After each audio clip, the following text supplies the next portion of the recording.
SDPIക്കെതിരെ നടപടി കടുപ്പിക്കാൻ ഇഡി കഴിഞ്ഞ ദിവസം രാജ്യത്തെ 12 കേന്ദ്രങ്ങളിൽ നടത്തിയ പരിശോധനയിൽ PF-യുമായി ബന്ധപ്പെട്ടതിന്റെ നിരവധി രേഖകളാണ് ഇഡിക്ക് ലഭിച്ചിട്ടുള്ളത്. SDPIക്കെതിരെ അന്വേഷണവുമായി NIA-യും എത്തിയിരിക്കുകയാണ്. SDPIയുടെ പേരുപയോഗിച്ച് നിരോധിത സംഘടനയായ പോപ്പുലർ ഫ്രണ്ട് ഓഫ് ഇന്ത്യയുടെ പ്രവർത്തനങ്ങൾക്ക് ഗൾഫ് രാജ്യങ്ങളിൽ നിന്നടക്കം വൻതോതിൽ പണമൊഴുക്കിയതിന്റെ വിവരങ്ങളാണ് ഇഡിക്ക് ലഭിച്ചിട്ടുള്ളത്. PFIയുടെ നേതാക്കളാണ് SDPIയുടെ പ്രവർത്തനങ്ങൾ നിയന്ത്രിച്ചിരുന്നത്.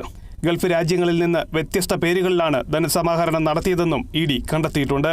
SDPIയിലൂടെ ഇന്ത്യയിലേക്ക് ഒഴുക്കിയ പണത്തിന്റെ വിവരങ്ങളൊന്നും രേഖപ്പെടുത്തിയിട്ടില്ലെന്നും ഏജൻസികൾ വ്യക്തമാക്കി. ഇതിന് പുറമെ ഹവാല വഴിയും മറ്റു മാർഗങ്ങളിലൂടെയും പണക്കൈമാറ്റം നടത്തുന്നുവെന്നും റിപ്പോർട്ടിൽ സൂചിപ്പിക്കുന്നു. ഗൾഫ് രാജ്യങ്ങളിൽ സമാന പാർട്ടി സംഘടനകൾ രൂപീകരിച്ചതായി കേന്ദ്ര ഏജൻസികൾ കണ്ടെത്തിയിരുന്നു. Indian fraternity forum, Indian social forum എന്നീ പേരുകളിലായിരുന്നു സംഘടനകൾ രൂപീകരിച്ചത്. IFF പോപ്പുലർ ഫ്രണ്ടിന്റെ കീഴിലും ISF SDPIയുടെ കീഴിലുമാണ് പ്രവർത്തിക്കുന്നത്. റമദാൻ കളക്ഷൻ എന്ന പേരിൽ ഗൾഫ് രാജ്യങ്ങളിൽ നടത്തിയ ധനശേഖരണം ദേശവിരുദ്ധ പ്രവർത്തനം ലക്ഷ്യമിട്ടാണെന്നും കേന്ദ്ര അന്വേഷണ ഏജൻസികൾ കണ്ടെത്തിയിരുന്നു. ഇന്ത്യക്കകത്തും പുറത്തും ക്രിമിനൽ ഗൂഢാലോചന നടത്തുന്നതിനായി പോപ്പുലർ ഫ്രണ്ട് സ്വരൂപിച്ച ഫണ്ടുകളുടെ പ്രധാന ഉപഭോക്താക്കൾ SDPIക്കാരാണ്. പോപ്പുലർ ഫ്രണ്ടിന്റെ രാഷ്ട്രീയ അജണ്ടകൾ നടപ്പിലാക്കാനുള്ള മുഖമായാണ് SDPIയെ ഉപയോഗിക്കുന്നത്. SDPIയുടെ മുഴുവൻ നിയന്ത്രണവും പോപ്പുലർ ഫ്രണ്ടിന്റേതാണെന്ന് ഇഡി വ്യക്തമാക്കി. വരും ദിവസങ്ങളിൽ കൂടുതൽ പരിശോധനകൾ ഉണ്ടാകുമെന്ന സൂചനയാണ് ഇഡി നൽകുന്നത്. SDPIയുടെ പല നേതാക്കളുടെയും പ്രവർത്തനങ്ങൾ NIA നിരീക്ഷിച്ചു വരികയാണ്.